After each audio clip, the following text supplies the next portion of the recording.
જામનગર શહેર કોંગ્રેસ દ્વારા આગામી કોર્પોરેશનની ચૂંટણી આવી રહી છે ત્યારે જામનગર કોર્પોરેશન ઉપર છેલ્લા 20 વર્ષથી ભારતીય જનતા પાર્ટી શાસન કુશાસન કરી રહી છે।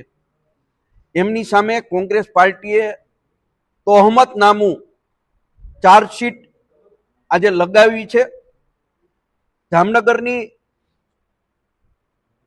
પ્રજાજનો પાસે જઈ અને એમની જે અગવડતાઓ અને એમની જે માગણીઓ હતી અને આ 20 વર્ષના શાસન દરમિયાન જે કામો નથી થયા, જે ગેરવહીવટ થયો છે, એ મુદ્દાઓને લઈને આજે અમે તોહમત લગાવ્યો છે।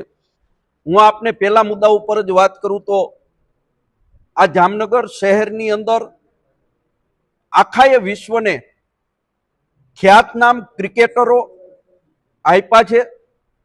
સર રણજીતસિંહ હોય, દિલીપસિંહ હોય, જેના નામે રણજીત ટ્રોફી અને દિલીપ ટ્રોફી આખા દેશની અંદર રમાય છે। અનેક ક્રિકેટરો વિનુ માકડ હોય, રવિન્દ્ર જાડેજા હોય, અજય જાડેજા હોય, સલીમ દુરાની હોય, આવા ક્રિકેટરો આપ્યા છે જેમના નામે ટ્રોફીઓ રમાય છે આખા દેશની અંદર, પરંતુ એ ટ્રોફી માટેનો મેચ જામનગરમાં નથી રમી શકાતો। જામનગર કોર્પોરેશનની અનાવડતને કારણે કોઈ પણ સ્પોર્ટ્સ સંકુલ જામનગરની અંદર બની શક્યું નથી।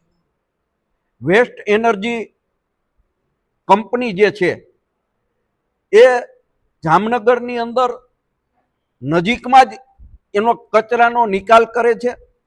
4 વોર્ડ તો એવા છે કે જેનાથી પૂરેપૂરા પ્રભાવિત છે, લોકો દુર્ગંધ ભોગવી રહ્યા છે।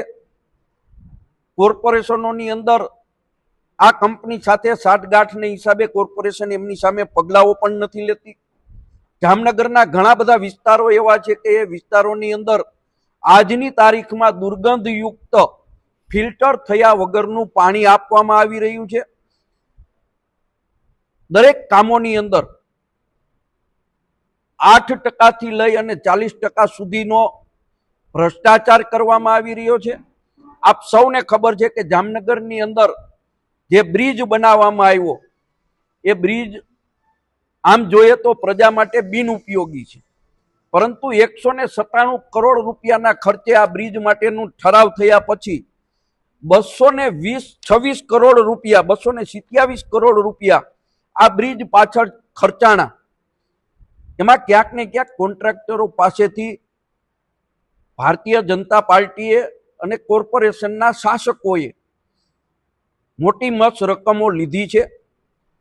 જામનગર શહેરની અંદર રોડ રસ્તાની સ્થિતિ બીજા કોર્પોરેશનોના પ્રમાણમાં અતિ ખરાબ હાલતની અંદર છે। ટ્રાફિકની સમસ્યાઓ છે અને ચોમાસા દરમિયાન અડધો ઇંચ વરસાદ પડે તો પણ રોડ ઉપર પાણી ભરાઈ જાય છે, પ્રજા તકલીફ ભોગવી રહી છે।